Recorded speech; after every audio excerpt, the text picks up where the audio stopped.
नमस्कार and welcome you world affairs. मैं हूं प्रशांत धवन। नाउ मैंने रशिया को कभी भी दुनिया के किसी भी देश के विदेश मंत्री के बारे में ये स्टेटमेंट कहते नहीं सुना।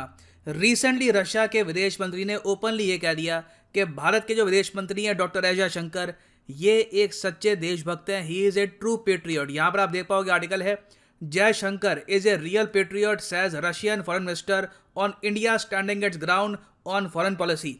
ऑफ कोर्स रशिया ये सब इसलिए कह रहा है क्योंकि जिस तरीके से डॉक्टर एस जयशंकर ने जवाब दिया है वेस्टर्न कंट्रीज को, प्राइमरली यूएस को, रशिया से ऑयल परचेज करने के मामले में, रशिया से ट्रेड के मामले में, इवन ह्यूमन राइट्स के इशू को लेकर, ये मैं आपको बता दूं, इंडिया की तरफ से जो ये स्टेटमेंट आई थी कि अगर यूएसए हमारे देश में ह्यूमन राइट्स को देखता है तो हम भी अमेरिका में जो ह्यूमन राइट्स का इशू है वो हम भी देखते हैं, उसको लेकर हम भी कंसर्न है। ये स्टेटमेंट पूरी दुनिया में गूंजी थी और अब आप देख रहे हैं पहली बार तारीफ सुनने को मिल रही है फ्रॉम रशिया।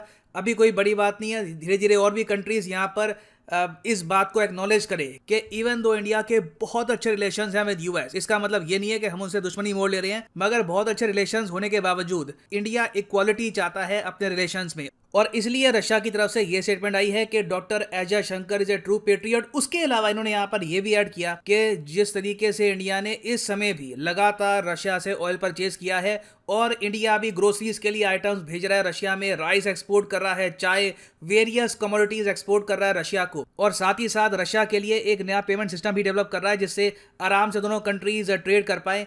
ये दुनिया के ज्यादा कंट्रीज नहीं कर सकते क्योंकि मोस्टली कंट्रीज या तो यूएस के दबाव में आ जाते हैं या तो उनको डर लगा रहता है कि यूरोपियन यूनियन या फिर बाकी कोई और देश यहाँ पर क्या कहेगा।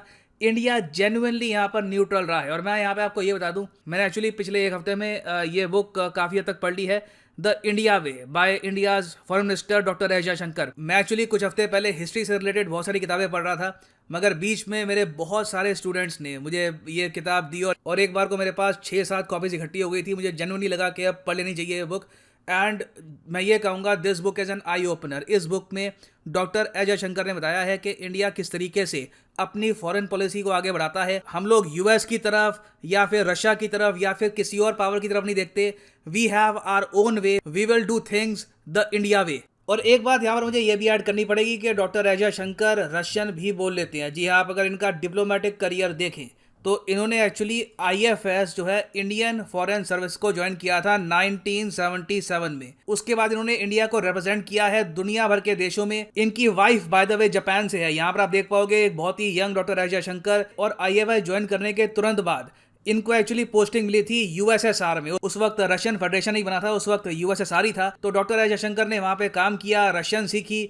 और कोई बड़ी बात नहीं है कि सर्गेई लावरोव जो आज के समय रशिया के विदेश मंत्री हैं, कहीं ना कहीं उस टाइम इनसे इनकी मीटिंग भी हुई होगी, काफी बार दोनों की और जगह भी इंटरेक्शन हुई होगी। मगर इन सब तारीफों में ज्यादा इमोशनली हो जाते हैं। बिल्कुल रशिया की तरफ से ये जो स्टेटमेंट आई है ये मैटर करती है, बट एक रियलिटी हमको ये भी भूलनी नहीं चाहिए कि ये वही सर्गेई लावरोव हैं जो भारत की आलोचना भी करते थे इंडो पैसिफिक को लेकर कि इंडिया यूएस के करीब क्यों जा रहा है, हम लोगों ने क्वाड क्यों बनाया, इंडो पैसिफिक क्या होता है, एशिया पैसिफिक होता है। आपको याद होगा सर्गेई लावरोव ने ये सारी स्टेटमेंट्स दी थी। और एक टाइम पे आके तो मुझे याद है अच्छे से, सर्गेई लावरोव ने यह भी कह दिया था कि भारत एक प्यादा बन चुका है वेस्टर्न कंट्रीज के हाथ में। ये लिटरली आपको याद होगा। देखिए अगेन, मैं कोई चीज़ भूलता नहीं हूँ, सारे आर्टिकल रिपोर्ट्स रीड करके रिपोर्ट्स तैयार करता हूँ। तो ऑब्वियसली ये बात मैं भूलूंगा नहीं कि सर्गेई लावरोव ने पहले क्या कहा था। और आज के समय जो इनकी नई स्टेटमेंट है ये इतना मैटर क्यों करती है, क्योंकि रशिया ने भी इंडिया के मामले में एक कंप्लीट यू टर्न लिया है यूक्रेन वॉर के बाद। क्योंकि रशिया को भी यहाँ पर एक बात समझ में आई है कि परहैप्स इन्होंने इंडिया के भी एक्शंस को बहुत ही मिस इंटरप्रेट कर लिया था। क्वाड जिस रीजन के लिए बना है, इंडो पैसिफिक जिस रीजन के लिए बना है, रशिया एक्चुअली प्रॉपर्ली समझ नहीं पाया था ये बात। ये बहुत ज़्यादा थ्रेटन फील कर रहे थे, इसलिए इन्होंने काफ़ी बार इंडिया के अगेंस्ट भी स्टेटमेंट दी, इंडिया की आलोचना भी करी है। मगर सिंस आज के समय ये लोग देख रहे हैं कि इंडिया इन रियलिटी ना ज़्यादा यूएस की तरफ झुकेगा ना रशिया की तरफ ज़्यादा झुकेगा। We have our own foreign policy. ये बात सिंस रशिया को अब क्रिस्टल क्लियर हो चुकी है, तब हम देख रहे हैं कि रशिया ऐसी स्टेटमेंट दे रहा है। उसके अलावा ऑब्वियसली रशिया को आज के समय नीड भी है इंडिया की, क्योंकि जो रशिया करके बैठ चुका है यूक्रेन में। मैं पर्सनली अगर अपना ओपिनियन दूं, यूक्रेन वॉर व्लादिमीर पुतिन के लिए एक डिजास्टर साबित हुई है। अगर पुतिन के पास एक टाइम मशीन होती और ये फरवरी में वापस जा पाते तो डेफिनेटली ये कोशिश करते कि ये वॉर ये स्टार्ट ना करे, एटलीस्ट इस टाइम तो बिल्कुल स्टार्ट ना करे। क्लियरली रशिया अंडर प्रिपेयर्ड था। इन्होंने यूक्रेन पर अटैक करने से पहले कुछ युद्ध अभ्यास भी किए, बहुत कुछ किया, but wow such a disaster. अब इनकी क्रूजर शिप डूब गई, कई इनके सोल्जर्स मारे गए। बताया जा रहा है, यूएस का एस्टिमेट है कि 25% रशियन जो मिलिट्री है तबाह हो चुकी है इन द यूक्रेन वॉर। और अभी भी आप देखो तो कीव से कितना दूर है ये, इनको आगे बढ़ने में अभी बहुत प्रॉब्लम आएगी। और इसके अलावा जो सैंक्शंस लगे हैं रशिया पे, इस सब का एक्चुअली फायदा उठा रहा है चाइना। यहाँ पर आप देख पाओगे after Russia's war on Ukraine, China में witness increase in weapon sales, और ये ऑलरेडी हो रहा है। मैं इसलिए कहूंगा कि ये रशियन वॉर कंप्लीट डिजास्टर है मिलिटरीली, इकोनॉमिकली, क्योंकि अब बहुत सारे अफ्रीकी देश, even European countries, south American countries जो एक बार को रशिया के वेपन्स परचेज करना चाहती थी, अब यूएस, यूरोपियन यूनियन के डर से रशियन वेपन्स परचेज नहीं कर रही, और चुपचाप वहां पे चाइना रशिया को रिप्लेस कर रहा है। और रशिया इस मामले में चाइना को कुछ कह भी नहीं सकता, क्योंकि चाइना वैसे भी रशिया से बहुत कुछ परचेज कर रहा है, नेचुरल गैस के रूप में, क्रूड ऑयल के रूप में। रशिया काफ़ी हद तक डिपेंडेंट भी है चाइना पे। तो रशिया बड़ी मजबूरी से देख रहा है कि जो डिफेंस मार्केट रशिया ने ओवर द ईयर्स डेवलप करी थी, चुपचाप चाइना उसको अब टेक ओवर कर रहा है। तो ऐसे टाइम में रशिया अब देख रहा है भारत की प्रति कि ये कंट्री है जो न्यूट्रल है, ये कंट्री है जिसकी एक स्पाइन है।